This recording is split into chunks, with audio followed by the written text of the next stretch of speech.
మా కన్న తండ్రి, మరోసారి ఉన్నతమైన ఘనమైన నీ నామమునకు స్తుతులు స్తోత్రాలు చెల్లిస్తూ, దేవ మహోన్నతమైన నీ మహాసంకల్పాన్ని బట్టి కృతజ్ఞతాస్తుతులు చెల్లిస్తూ, దేవ నా బ్రతుకుల గురించి, మా జీవితాల గురించి అపారమైన ఆలోచనలు, ఉద్దేశాలు కలిగి ఒక ఉన్నతమైన ప్రణాళికలతో ఈ లోకానికి అనుదించబడి నీ చిత్తాన్ని, నీ సంకల్పాన్ని మాకు ఇవ్వబడిన ఆయుష్కాలంలో పూర్తి చేసుకుని ఒకరోజు ఈ లోకాన్ని వదిలిపెట్టిన మనుషులను మహోన్నతమైన లోకాన్ని అందుకునే దిశ వైపుగా మా బ్రతుకులను, మా జీవితాలను కట్టుకున్నట్టులో కృప చేయండి. అందులో ఒక కార్యక్రమముగా నీ పాద సన్నిధికి చేరి వచ్చిన నీ ప్రియబిడ్డలంగా చెప్పబడుతున్న మాటలో పరమార్థాన్ని ఆలోచించడంలో కృప చేయండి తండ్రి. నువ్వు మాత్రమై ఉండి బ్రతుకులను శిక్ష వైపు మళ్లించుకునేదిగా కాక నీవు కోరుకున్నట్లుగా, నీవు ఆశించినట్లుగా బ్రతుకులను మలుచుకున్నట్లు కృప చేయండి. ఈ సమయంలో విలువైన నీ మాటలను నీ పిల్లలతో పంచుకుని పోచుండగా సమయోచితమైన జ్ఞానము, మరి ముఖ్యంగా ఆత్మ సహాయాన్ని దయచేయమని వేడుతూ సమస్త ఘనత, మహిమ, ప్రభావం నీకే చెల్లిస్తూ ప్రభువైన యేసుక్రీస్తు పేరిట ఈ ప్రార్థన అడిగి వేడుకుంటున్నాం మా కన్న తండ్రి, ఆమేన్. కూడి వచ్చిన ప్రియమైన దేవుని వారలారా, ప్రభువైన యేసుక్రీస్తు పేరిట వందనములు, శుభములు తెలియజేస్తూ మళ్ళీ మనందరికీ ఆయుష్ ఆరోగ్యాలతో మనలందరినీ తండ్రి తన పాద చెంతకు నడిపించిన విధానాన్ని బట్టి తండ్రి అయిన ఆ దేవాతి దేవుడికి ప్రభువైన యేసుక్రీస్తు పేరిట కృతజ్ఞతాస్తుతులు తండ్రికి చెల్లిస్తున్నాను. ప్రియులారా, మరి ఈరోజు కూడా మనందరికీ మరొక అద్భుతమైన అవకాశంగా తండ్రి తన పాద చెంతకు మనలందరినీ నడిపించడం, మరోసారి మన బ్రతుకులను, మన జీవితాలను, లోటుపాట్లను, మనలో ఉన్న దేవునికి అవిధేయ స్థితి, దేవుడు మనలో కోరుకున్న ఆలోచనలు, ఇంకా మన పైన తండ్రి కలిగి ఉన్న ఉద్దేశాలను పూరించుకునే ఒక అద్భుతమైన అవకాశాన్ని, సమయాన్ని మనకు అనుగ్రహించాడన్నది మర్చిపోకూడదు.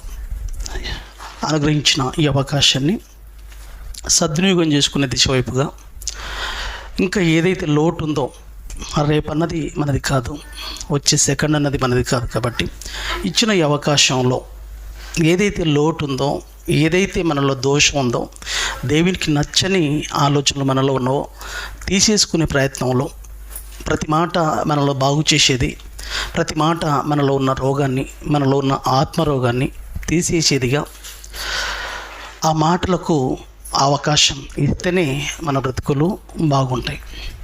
వచ్చాము, కూర్చున్నాము, పోయాము అన్న ఆలోచనలతో మనం ఉంటే దానికి సార్థకత ఉండదు, వచ్చిన ప్రయోజనం ఉండదు. కాబట్టి ఇచ్చిన అవకాశాన్ని సద్వినియోగం చేసుకునేటోళ్ళలో ముందు జాగ్రత్తగా మనం చాలా భక్తి శ్రద్ధలతో ప్రతి మాటను అలానే ఆపాదించుకునే ప్రయత్నం చేయాలి. దాని ప్రకారంగా బ్రతకడానికి మనలో మార్పును కోరుకున్న దేవుడు ఆ విధమైన ఆలోచనలోనికి మన బ్రతుకులను నడిపించుకునే ప్రయత్నంలో మనం నిలబడడానికి ప్రయత్నం చేయాలి. కాబట్టి ప్రియులరా, మరి ఈరోజు కూడా ఒక చక్కటి విషయాన్ని మాట్లాడుకుందాం. దయచేసి అంశముగా రాసుకునగలిగితే, పరలోకానికి ఒకే ఒక మార్గం, ఏకైక మార్గం ఒకటే. పరలోకానికి ఏకైక మార్గం ఒకటే. పరలోకానికి ఏకైక మార్గం ఒకటే. ప్రేమైన దేవుని వారలారా, ప్రపంచ మానవాళి ఒక మహోన్నతమైన లోకాన్ని చేరడం కోసం, ఒక మహోన్నతమైన నిత్యత్వాన్ని అందుకునే ప్రయత్నంలో ప్రపంచవ్యాప్తంగా అనేకులు అనేక రకాలుగా మార్గాలను కలిగి,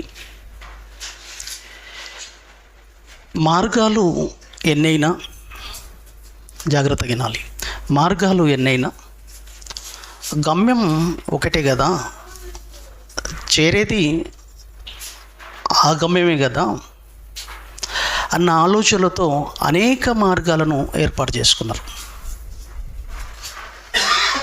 అంటే మార్గాలు ఎన్నైనా గమ్యం ఒకటే. మార్గాలు ఎన్నైనా గమ్యం ఒకటే. ఏ మార్గంలోనైనా గమ్యాన్ని, లక్ష్యాన్ని చేరుకోవచ్చు అనే భావనలో మనుషులు ఉన్నారు.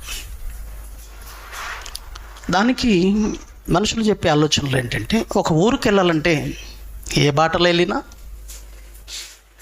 ఆ ఊరును చేరుకుంటామనే భావనలో ఉన్నారు. ఒక హైదరాబాద్ ఉందనుకోండి, ఏ రూట్లో వెళ్ళినా హైదరాబాద్ను చేరుకోవచ్చు అనే ఈ ఎగ్జాంపుల్ను తీసుకుంటున్నారు చాలామంది. అది తప్పు. బస్సులు ఉన్నాయి బస్ స్టాండ్లో, ప్రతి బస్సు హైదరాబాద్ పోతుంది అనుకుంటే పొరపాటు. బస్ స్టాండ్లో బస్సులు ఉన్నాయి కదా, ఏ బస్సు ఎక్కినా మా ఊరికి వెళుతుందంటే పొరపాటు.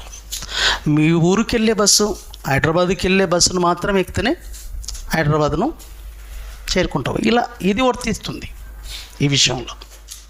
కానీ ఏ మార్గం అయినా సరే మనం అక్కడ చేరుతాం కదా అనే ఒక భావనలో ఉండి మనుషులు ఈరోజు పరిశీలించడంలో, అంటే ఆ మహోన్నతమైన లోకాన్ని చేర్చే మార్గం,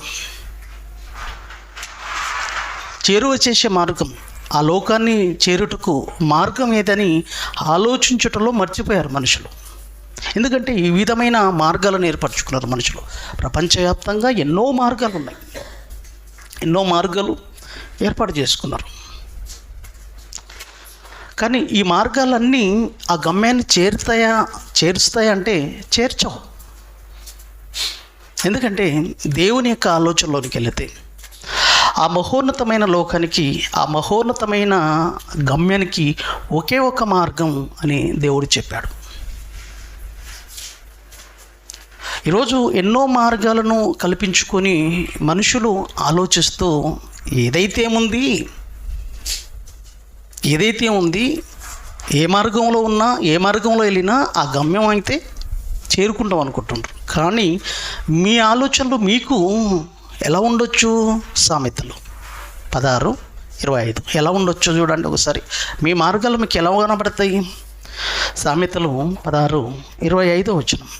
చక్కటి మాట దేవుడు ప్రస్తావించడం జరిగింది ఈ విషయంలో. సామెతలు 16 బైబిల్, సామెతలు 16:25 లేదా బైబిల్ నీకు? సామెతలు 16:25 వచనం. ఒకని మార్గము, ఇదో ఒక్కొక్కడు ఒక్కొక్క మార్గం అండి. ప్రపంచవ్యాప్తంగా ఎన్నో మార్గాలు ఉన్నాయి. ఒకని మార్గము వాని దృష్టికి ఎలా కనబడుతుంది? యథార్థముగా కనబడుతుందండి. ఎవరి మార్గాలు వాళ్ళకు యథార్థాలుగా కనబడతాయి. ఎవరి మార్గాలు వాళ్ళకి యథార్థములుగా కనబడతాయి. కానీ ఆ మార్గం అనేది గమ్యాన్ని చేరుస్తుందా చేరదా అనేది ఆలోచించవలసిన అవసరత ఎంతైనా మనిషి మీద ఉందని చెప్పక తప్పదు. ఇది ఆషామాయిషి కాదు ప్రియమైన దేవుని వారలారా. ఒక ఊరుకు చేరినంత ఈజీ అయ్యే పని కాదు ఇది. మీరు అనుకున్నంత ఈజీ అయ్యే పని కాదు ఇది. ఏదో ఒక మార్గం, ఎన్నో మార్గాలు, ఆ మార్గంలో ఒక మార్గం వెళ్ళొచ్చు, గమ్యం ఒకటే కదా అనే భావనలో ఉన్నారు. కానీ ఒక భయంకరమైన పరిస్థితిలోనికి ఆ మార్గం నిన్ను చేరుస్తుంది అన్న సంగతి మర్చిపోకూడదు. ఒక భయంకరమైన శిక్షలోనికి, ఒక భయంకరమైన చీకటిలోనికి నిన్ను చేరుస్తుంది అన్న ఆలోచనలు ఆలోచించకుండా బ్రతుకుతున్న తరుణం అండి ఇది. రేపు ఈ చావు తర్వాత నీ వెళ్ళే మార్గం సరైనదో కాదో చూసుకోవలసిన అతి ప్రాముఖ్యమైన అవసరం ఏర్పడ్డది మానవాళికి. ఎన్నో విషయాలను ఆలోచిస్తున్న మనిషి, ఎన్నో విషయాల గురించి శ్రద్ధ తీసుకుంటున్న మనిషి, ఎన్నిటి గురించో జాగ్రత్త పడుతున్న మనిషి తన మార్గము గమ్యం చేరుతుందా చేరదా అనేది చూసుకోవాల్సిన అవసరం లేదు. రేపు ఈ లోకాన్ని వదలాలి కదా, ఒకరోజు ఈ బ్రతుకును వదిలిపెట్టాలి కదా. ఒక మహాబ్రతుకు, ఒక మహాజీవితం, ఒక మహాప్రస్థానం ప్రారంభం కాబోతుంది. అటువంటి మహాబ్రతుకు ప్రారంభమయ్యే ఆ జీవితం గురించి, ఆ నిత్యత్వం గురించి ఇంత నిర్లక్ష్యం పట్టని వారుగా ఏదో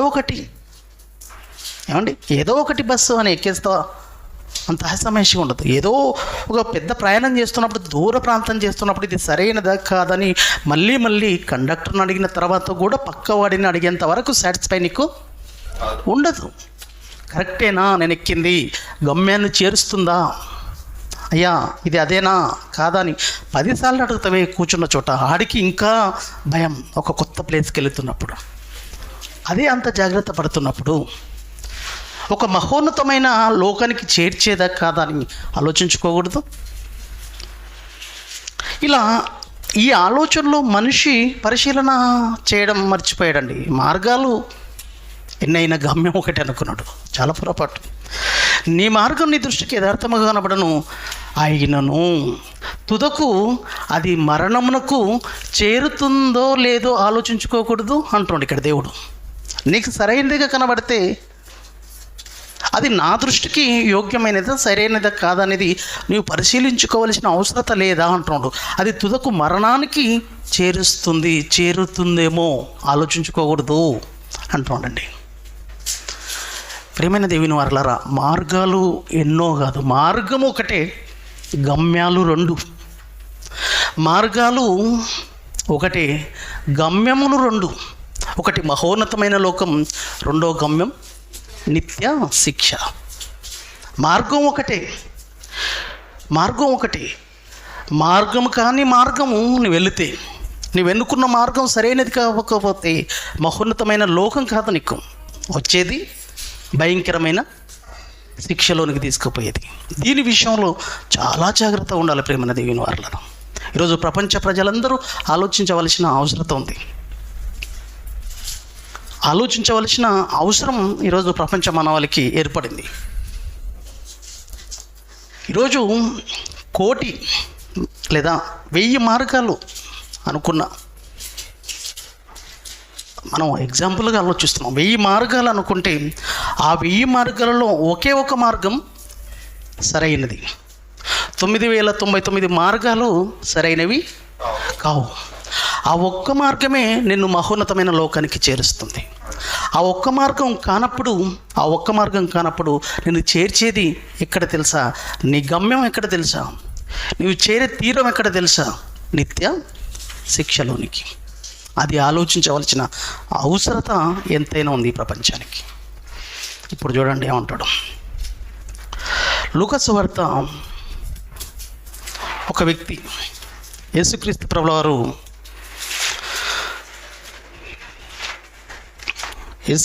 వారు సువార్త పరిచర్య చేస్తున్న సందర్భంలో అనేకులు వస్తున్నారండి. అనేకులు తండోపతండోపాలుగా ప్రజలు ఆయన ప్రసంగాలకు, ఆయన బోధల దగ్గరికి రావడం జరుగుతున్న తరుణంలో ఒక వ్యక్తి ప్రశ్నిస్తున్నాడు. లూకా సువార్త 13వ అధ్యాయము 22 నుంచి మనం చూద్దాం. లూకా సువార్త 13వ అధ్యాయము 22 నుంచి. లూకా సువార్త 13:22.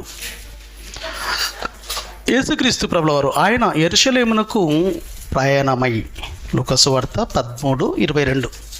ఆయన యెరూషలేమునకు ప్రయాణమైపోవచ్చు, బోధించుచు పట్టణములలోను గ్రామంలోనూ సంచారము చేయుచుండెను.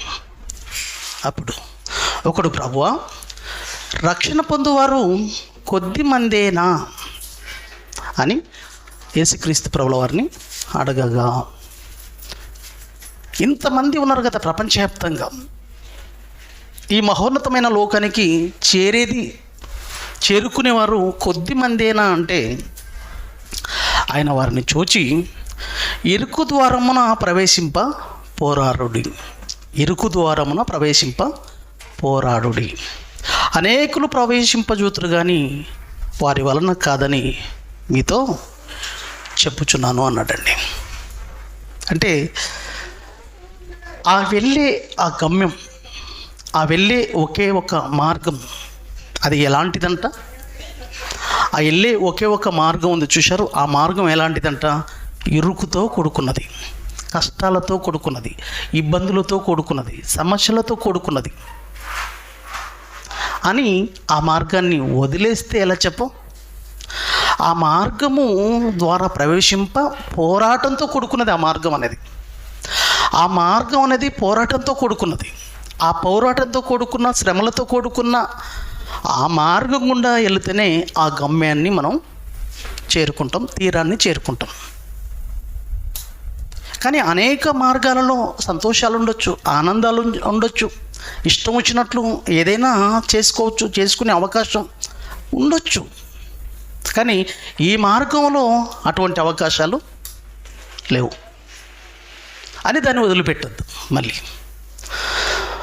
అని వదిలిపెట్టద్దు. ఎందుకంటే ఈ మార్గము ఆ గమ్యానికి చేర్చేది, ఆ తీరాన్ని చేర్చేది. ఈ మార్గంలో ఉండే కష్టాలు, ఇబ్బందులు, ఇరుకులు అనేవి కొన్ని రోజులు, అవి ఈ బ్రతుకు కాలంలో కొన్ని రోజులు ఇబ్బందులు, ఇరుకులు, సమస్యలు ఉండొచ్చు. కానీ మిగతా మార్గాలలో ఇటువంటి ఇబ్బందులు, ఇరుకులు, సమస్యలు లేనంత మాత్రాన ఆనందంతో, సంతోషంతో గడుపుతూ ఆ మార్గం ఆ గమ్యాన్ని చేరుతుంది అనుకుంటే పొరపాటు. ఈ మార్గంలో ఇబ్బందులు, ఇరుకులు, సమస్యలు ఉన్నాయని కానీ ఒకవేళ నువ్వు తప్పుకుంటే, ఈ మార్గాన్ని వదిలిపెడితే ఇంకో మార్గం నిన్ను శిక్షలోనికి తీసుకుపోతుంది. మత్తయిలో ఇంకా బాగుంటుంది చూడండి. మత్తయి సువార్తలో ఇదే విషయం గురించి, మత్తయి సువార్త 7వ అధ్యాయము 13వ వచనంలో, 7:13 వచనంలో, మత్తయి సువార్త 7:13 వచనంలో, ఇరుకు ద్వారమున ప్రవేశించుడి. అదండి ఇరుకు ద్వారం. అది ఇబ్బందులతో కూడుకున్నది, కష్టాలతో కూడుకున్నది, సమస్యలతో కూడుకున్నది. తినడానికి తిండి ఉండదు, ఉండడానికి ఇల్లు ఇడుపు లేని పరిస్థితులు ఉండొచ్చు. ఆ మార్గం ఇక్కడ నాశనంలోకి పోవు ద్వారము ఎలా ఉంటుందంటే ఎడల్పు, ఆనందం ఉంటుంది, సంతోషం ఉంటుంది, ఎంజాయ్ ఉంటుంది, ఏదైనా ఉంటుందండి, ఏదైనా చేసుకోవచ్చు. ఆ దారి విశాలమై ఉన్నది. దాని ద్వారా ప్రవేశించేవారు అనేకులు అండి, అనేకులు. జీవమునకు, నిత్యత్వానికి పోవు ద్వారము ఇరుకును, ఆ దారి సంకుచితమై ఉన్నది, దాన్ని కనుగొనువారు కొందరే.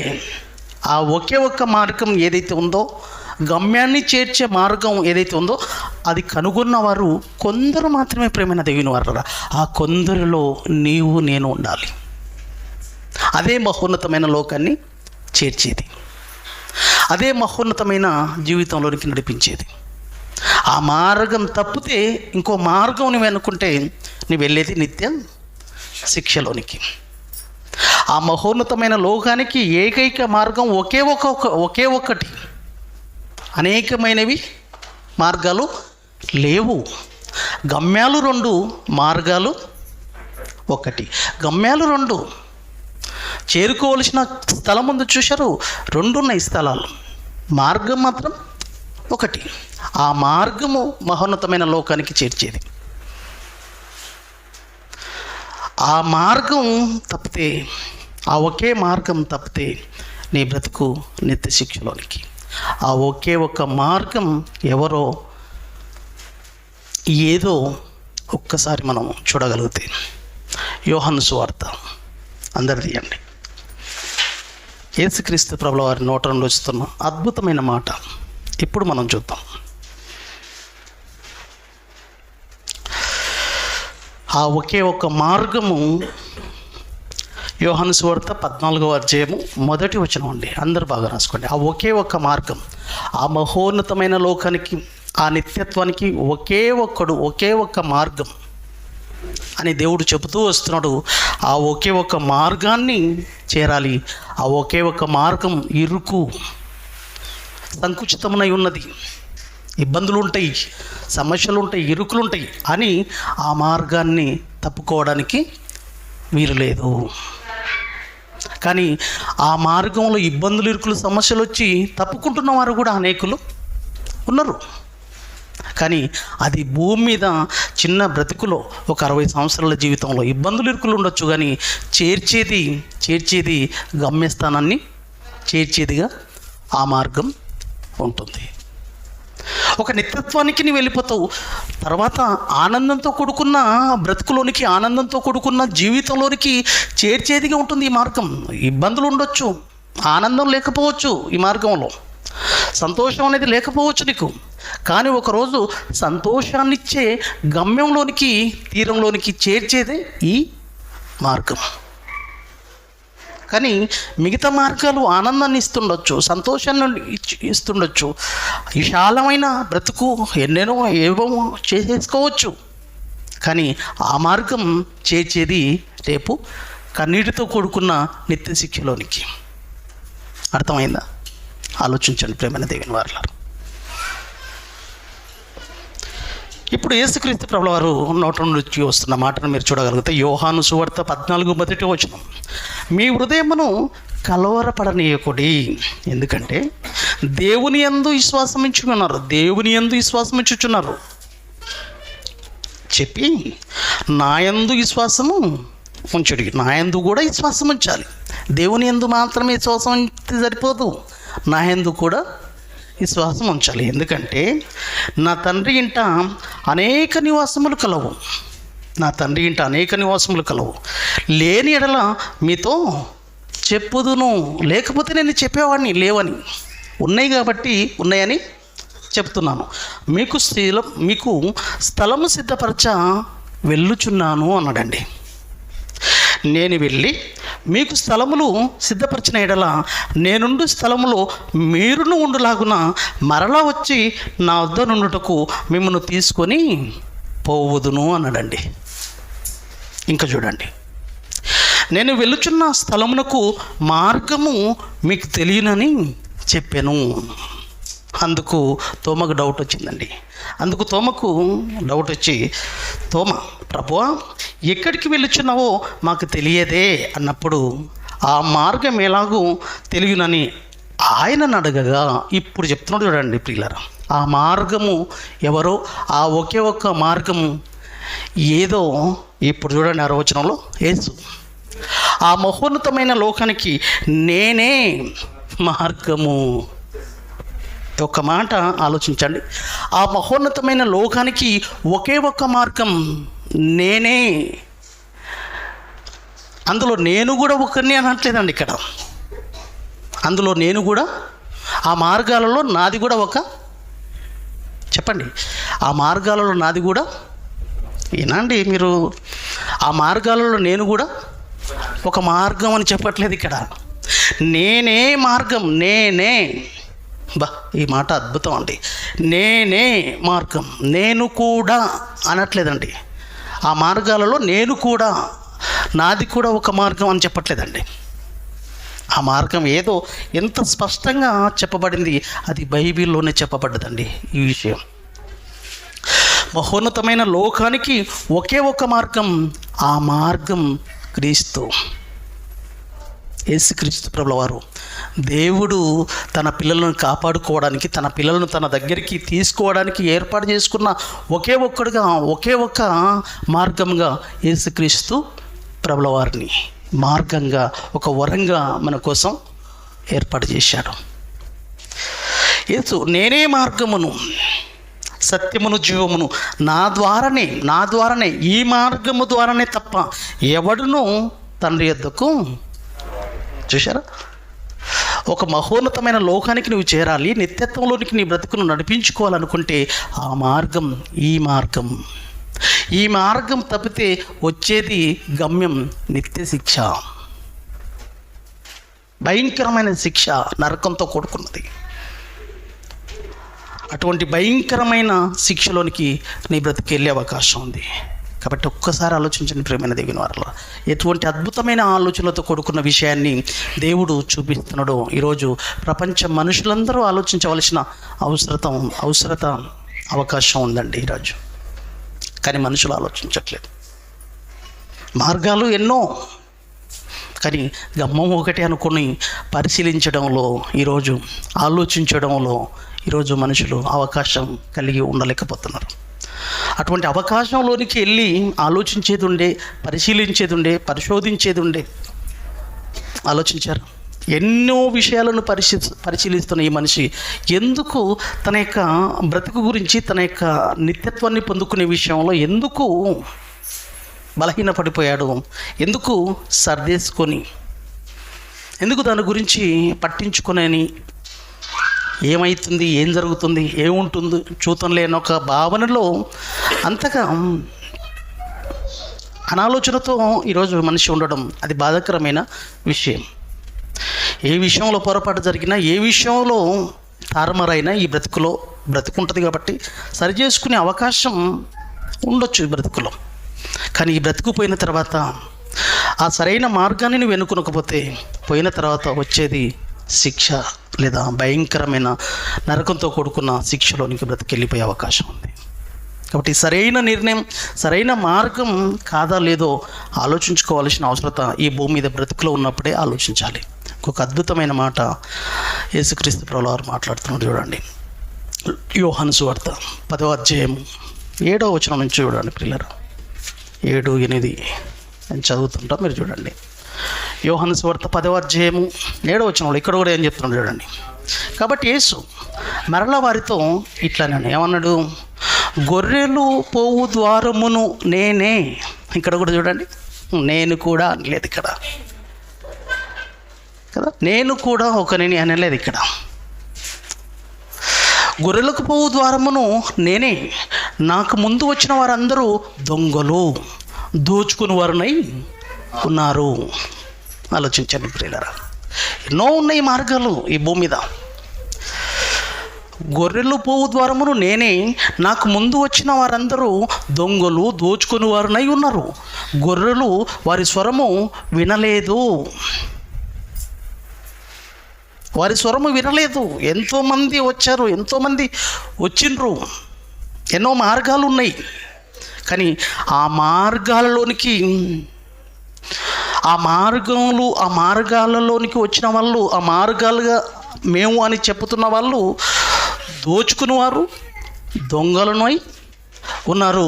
గొర్రెలు వారి స్వరము వినలేదు. మళ్ళీ 9వ వచనంలో ఏమంటున్నాడు అక్కడ? నేనే ద్వారమును, నా ద్వారా ఎవడైనను లోపల ప్రవేశించిన ఎడల వాడు రక్షింపబడిన వాడై. చూసారా, నేనే ద్వారమును, ఏకైక మార్గమును నేనే, ఏకైక ద్వారమును నేనే.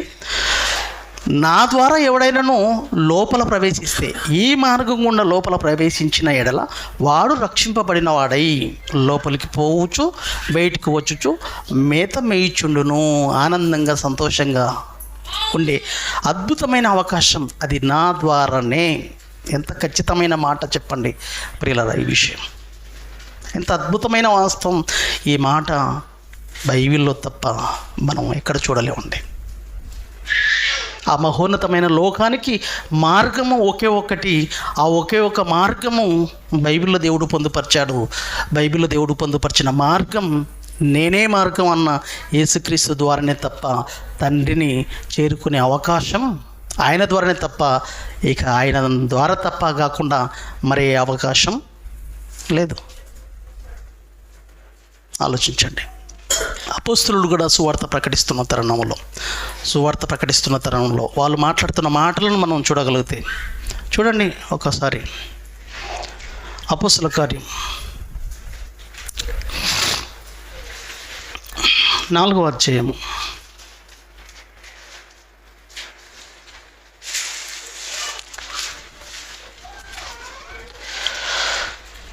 ఆనాటి సమాజానికి చెప్తున్న తరుణంలో మాట్లాడుతున్నారండి. 11 నుంచి చూస్తే అపోస్తలు ఏమని మాట్లాడుతున్నారు? 11వ వచనం నుంచి, ఇల్లు కట్టువారైన మీరు తృణీకరించిన రాయి. ఆయనే ఎవరు? యేసుక్రీస్తు ప్రభువు వారు. ఇల్లు కట్టువారైన మీరు తృణీకరించిన రాయి ఆయనే. ఏదైతే రక్షణకు ఉపయోగపడుతుందని యేసుక్రీస్తు ప్రభువు వారిని దేవుడు పంపించాడో ఆ రాయిని మీరు తృణీకరించారు కదా. ఆ రాయే ఏమైంది? ఏదైతే రక్షణకు సంబంధించిన వ్యక్తి ఇతనే, ఈయన ద్వారానే తప్ప ఎవడు మహోన్నతమైన లోకానికి చేరడని పంపించిన యేసుక్రీస్తును మీరు తృణీకరించారు. ఆ తృణీకరించిన రాయే మూలకు తలరాయి అయిందన్న సంగతి మీరు ఆలోచించండి. ఇప్పుడు చెప్తుండ్రు చూడండి, అపోస్తలులు చెప్తుండ్రు ఆ రాయి మూలకు తలరాయి అయింది. అది రక్షణకు సంబంధించిన రాయి. ఆ రాయిని మీరు పక్కకు పెట్టారు. ఆ రోజు సిలువేసి దారుణంగా హింసించి చంపారు, పక్కన పెట్టేశారు. నేనే మార్గము, ఆ మహోన్నతమైన లోకాన్ని చేర్చేది నేనే, తండ్రి పంపించిన వాడను అని చెప్పినా నమ్మలేని పరిస్థితిలో ఉండి పక్కకు పెట్టేశారండి ఇతన్ని. కానీ పక్కకు పెట్టిన ఆ రాయే మూలకు తలరాయిగా మారింది. ఆయన ద్వారానే రక్షణ, ఆయన ద్వారానే తనని చేరుకునే అద్భుతమైన ఏకైక మార్గం ఆయనే చెప్పి 12వ వచనంలో, మరి ఎవరి వలన రక్షణ కలగదు, ఎవరి వలన ఆ మహోన్నతమైన లోకాన్ని చేరుకోలేము. ఎంత అద్భుతంగా చెప్తున్నారు చూడండి ప్రియమైన దేవుని వారలారా. రొమ్ము ఈర్చి చెబుతున్న మాట ఇది. ఆ రోజు శిష్యులు, ఎవని వలన రక్షణ కలగదు, ఈ నామమునే మనం రక్షణ పొందవలెను. కానీ ఇప్పుడు అండర్లైన్ చేసుకొని, ఇప్పుడు ఈ నామమునే మనం రక్షణ పొందవలను, కానీ ఆకాశము కింద మనుషులలో ఇవ్వబడిన మరి ఏ నామమున రక్షణ పొందలేము. కరాఖండిగా చెప్పేశారండి. ఆకాశము కింద ఎన్నో మార్గాలు ఉన్నాయి. ఆ మార్గాలన్నీ మహోన్నతమైన లోకాన్ని చేర్చేవి కావు. ఒకే ఒక్క మార్గం ఉంది. ఆ ఒకే ఒక్క మార్గం పరిశీలించినవాడు, ఆ మార్గాన్ని చేరేవారు కొందరు మాత్రమే ఆ మార్గంలోనికి ప్రవేశిస్తారు. కొందరు మాత్రమే కనుగొంటారు, కొందరు మాత్రమే చేరుతారు. ఎందుకంటే ఆ ద్వారము ఇరుకుతో కూడుకున్నది, సంకుచితమనై ఉన్నది, ఇబ్బందులతో కూడుకున్నది, ఇరుకులతో కూడుకున్నది, సమస్యలతో కూడుకున్నది, ఎన్నో ఆపదలు, ఎన్నో సమస్యలతో కూడుకున్నది అది. అలాగని దాని నుంచి బయటకు వచ్చారా? వెళ్ళేది నిత్య శిక్షలోనికి. ఒకవేళ ఉంటే ఒక 60 సంవత్సరాల వరకు ఇబ్బందులు, ఇరుకులు, సమస్యలు, కానీ ఆ తర్వాత బ్రతుకు వదిలిన తర్వాత ఒక మహోన్నతమైన లోకం మీకు స్వాగతం పలుకుతుంది. అది ఆనందంతో కూడుకున్న, నిత్య సుఖాలతో కూడుకున్న మహోన్నతమైన లోకంలో మీరు అడుగుపెట్టి అద్భుతమైన అవకాశం, ఆ మార్గం మీకు కల్పిస్తుంది, ఆ తీరాన్ని చేరుస్తుంది. ఈ మార్గం ఉండొచ్చు, ఇప్పుడు ఇబ్బందులు ఉండొచ్చు. ఎందుకంటే తినడానికి కూడా తిండి లేని వాళ్ళు చాలామంది ఉన్నారండి. నాకు కాస్త కూస్తో తిండి ఉంది. ఎంతోమంది హింసలకు గురవుతున్నారు, ఎంతోమంది ఇబ్బందులకు గురవుతున్నారు. ఈ మార్గం అలాంటిదని చెప్పాడు ముందే. అటువంటి పరిస్థితులతో కూడుకున్నది ఇది. కానీ రేపు ఆనందంతో కూడుకున్న బ్రతుకును ఆ గమ్యంలోనికి నిన్ను చేరుస్తుంది. అది ఆలోచించాలి, అది ఆలోచించవలసిన అవసరత. అందుకే ఈ నామమునే మనం రక్షణ పొందవలను. కానీ ఎంత అద్భుతమైన మాట అండి. ఆ రోజులనే ఇలా మాట్లాడారంటే, ఆకాశం కింద మనుషులలో ఇవ్వబడిన మరి ఏ నామమున రక్షణ పొందలేము అన్నారంటే, ఒక్కసారి మనసు పెట్టి ఆలోచించండి ప్రియులారా. ఎంత వాస్తవం ఉంటే ఈ బైబిల్ ఈ మాట మాట్లాడగలుగుతుంది. ఆకాశం కింద మనుషులలో ఇవ్వబడిన మరి ఏ నామమున రక్షణ పొందలేము. ఎన్నో మార్గాలు ఉన్నాయండి, 1,00,000 మార్గాలు ఉన్నాయి ఈ ప్రపంచంలో. ఒక్కొక్కరు ఒక్కొక్క మార్గంలో ఉండిపోయారు.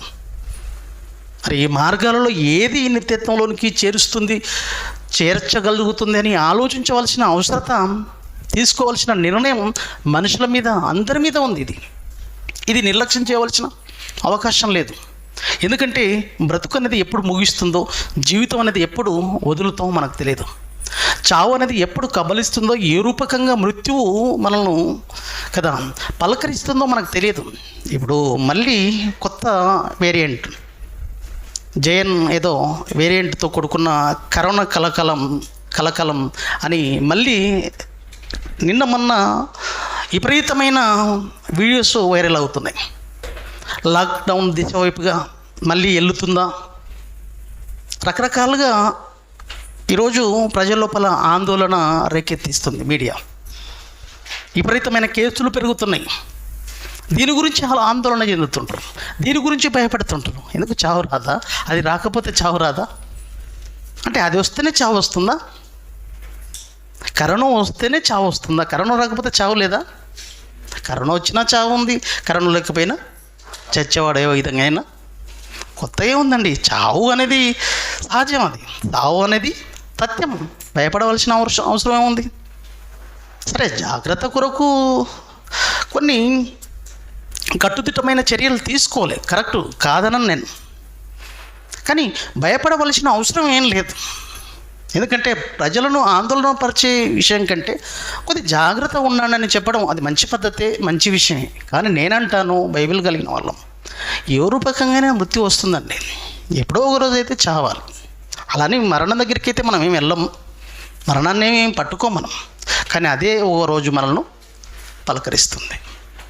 కానీ ప్రియమైన దేవుని వల్ల ఈ విషయంలో ఇంత జాగ్రత్తగా మనం తీసుకుంటున్నప్పుడు, ఈ విషయంలో ఇంత భద్రత మనం కలిగి ఉండడానికి ప్రయత్నం చేస్తున్నప్పుడు, ఒక రోజంటూ ఈ భూమిని, ఈ లోకాన్ని వదిలిపెట్టాలి కదా. వదిలిపెట్టిన రోజు నేనున్న మార్గం, నేను పట్టుకున్న మార్గం సరైనదా కాదా? ఒక లోకానికి చేరాలన్న ఒక ఆలోచనతో నేను వస్తున్నాను, ఒక ఆలోచనతో నేను ఉన్నాను. ఆ లోకానికి చేర్చేదన్నా కాదా మార్గం అనేది ఆలోచించేది, అన్వేషించేది నీ బ్రతుకులో ఉండేది ఉండే. ఇది దేవుడు కోరుకుంటున్న ఆలోచన. పరిశీలించండి నాయన, పరిశోధించండి. మీరు ఆలోచించకపోతే బ్రతుకు అర్థం కాదు. ఆలోచించకపోతే బ్రతుకు అవగాహన మీకు కలగదు జీవితం పైన. ఆలోచిస్తేనే ఒక తీర్మానం చేసుకునే అవకాశం ఉంది. ఇని వెళ్ళిపోతే కాదండి, ఒక తీర్మానం చేసుకోవాలి, ఆలోచించుకోవాలి, కుటుంబం అంతా ఆలోచించుకోవాలి. ఏం చేయాలి? సరైన మార్గంలో మనం ఉన్నాం. ఆ సరైన మార్గంలో ఏవైనా పద్ధతులు, ఏవైనా తీసుకోవాల్సిన నిర్ణయాలు ఎలాంటివి తీసుకోవాలి, ఎలాంటి ఆలోచనలు కలిగి ఉంటే ఈ మార్గంలో కరెక్ట్గా వెళుతున్నప్పుడు ఏదైనా ఇబ్బందులు, ఇరుకుల సమస్యలు ఏర్పడ్డప్పుడు మనం ఎటువంటి జాగ్రత్తలు తీసుకోవాలి. అవసరమైతే ఈ మార్గం నుంచి తొలగిపోయే అవకాశాలు కూడా ఉంటుంటాయి. అలా వెళ్ళిపోతున్నప్పుడు మెల్లగా మాట్లాడమ్మా. అలా వెళ్ళిపోతున్నప్పుడు మనం వేను చూసుకుంటూ వెళ్ళాలి, మార్గాన్ని చూసుకుంటూ వెళ్ళిపోతుండాలి. కంటిన్యూగా వెళ్ళిపోతుంటే మనం ఏం చేస్తుంటాం, ఒక కొత్త ప్లేస్కి వెళ్ళిపోతున్నప్పుడు 10 చోట్ల 10 రకాలుగా 10 మనుషులను అడుగుకుంటూ వెళ్తాం. ఇదేనా ఇదేనా ఇదేనా అని. ఇంత జాగ్రత్త. మరి దీని విషయంలో కూడా నీవు మార్గంలో ఉన్నావా లేదా అనేది ప్రతి క్షణం, ప్రతిరోజు మీరు పరిశీలించుకోండి. మిమ్మల్ని మీరు పరిశోధించుకోండి, మిమ్మల్ని మీరు శోధించుకోండి, మిమ్మల్ని మీరు తీర్మానం చేసుకోండి.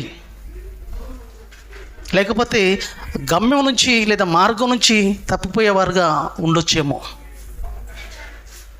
ఏమండి, ఒక లొకేషన్ పెట్టుకున్నాం అంటే, ఒక గ్రామానికి ఒక లొకేషన్ పెట్టుకున్నాం అంటే, ఈ లొకేషన్ అడుగడుగులో చూసుకుంటూ వెళ్తాం.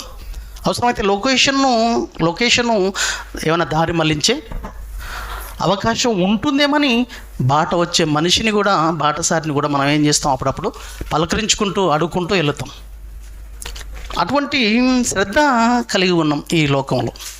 కానీ దేవుని విషయంలో, ఒక మహోన్నతమైన లోక విషయంలో ఎందుకు శ్రద్ధ ఉండద్దు? నిజమైన మార్గంలో నువ్వు ఉన్న నీ మార్గంలో తీసుకోవాల్సిన జాగ్రత్తలు కూడా ఉన్నాయన్న సంగతి ఆలోచించుకొని, ఆ మార్గంలో వెళుతున్న నీవు ఎటువంటి జాగ్రత్తలు తీసుకోవాలో కూడా నువ్వు ఆలోచించుకోకపోతే తారుమారయ్యే అవకాశం ఉంది. కాబట్టి దయచేసి మనం కూడా ఆలోచించుకొని ఒక తీర్మానం అంటూ చేసుకొని ఆ మార్గంలో ఎలా ఉండాలి, ఎలా నడవాలి, ఎలాంటి జాగ్రత్తలు కలిగి ఉండాలి, ఆ మార్గంలో వెళుతున్న మనం అనేది కూడా ఆలోచించుకోకపోతే పిల్లల మార్గం తప్పే అవకాశం కూడా ఉండే అవకాశం ఉంది. కాబట్టి ప్రియమైన దేవుని వారు ఆలోచించండి. ఆ మహోన్నతమైన లోకానికి ఒకే మార్గం, ఆ ఒకే మార్గం మహోన్నతమైన లోకాన్ని చేర్చేది. ఆ ఒకే మార్గం, ఏకైక మార్గం యేసుక్రీస్తు ద్వారానే తప్ప ఎవరునూ తండ్రి యొద్దకు చేరరు. ఆ మార్గంలోనికి ప్రపంచ మానవాళందరూ రావాలన్నది ఆ పరలోకపు తండ్రి తప్పించిపోతున్నాడు.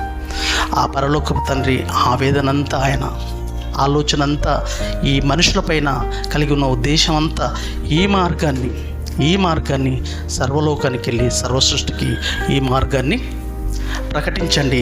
ఈ మార్గంలో అనేకులను నిలబెట్టే ప్రయత్నం మీరు చేయగలిగితే నా పిల్లలు నేనుండే మహోన్నతమైన లోకానికి చేరే అవకాశం ఉంది. ఈ విధమైన మార్గాలను ఏర్పాటు చేసుకొని నాకు దూరం అయిపోతున్న పిల్లలను ఈ మార్గంలోనికి నడిపించండి, ఈ మార్గంలోనికి తీసుకురండి అని దేవుని యొక్క ఆవేదన.